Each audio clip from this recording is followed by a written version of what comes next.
fine line. There's a fine line between hearing and listening. I've never really understood it before watching a feminist try and explain why victims of rape should be believed and men in the comments screamed, "Not all men, you fucking feminazis," cause I've never experienced not having a penis.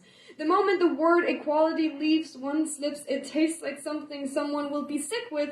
Either it's spoken in something toxic or a promise to change whatever world we live in. Either way, I hear the disagrees even before I count to 10.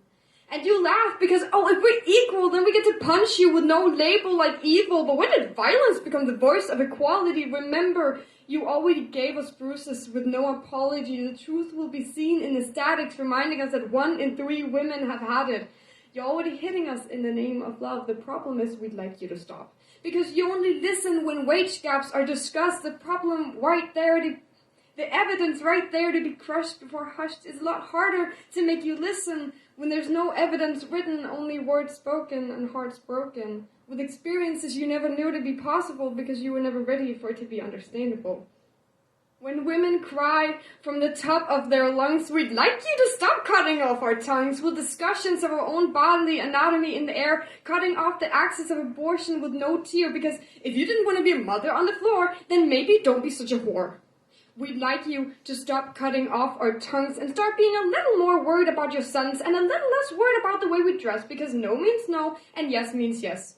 But if no choice is given, then maybe the yes isn't submission, but it's hard to make you listen when you don't see the difference between fear and cheer.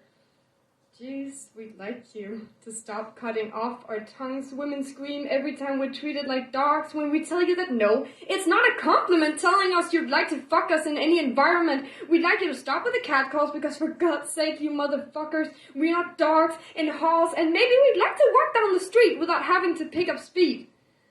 But it's a lot harder to make you listen when it's our words against you and your mission. And I guess it's hard to understand why it freaks me out when a man double my age eyes me up and down when you've never been on our side or heard stories of people like mine. And it's hard to tell when all you want to do is yell, but I'll try once more for the sake of a stand. And in return, I'd like you to understand that you cut my tongue off in vain. It's still there no matter the pain when you, with actions of imprisoning, never managed to cross the line between hearing and listening.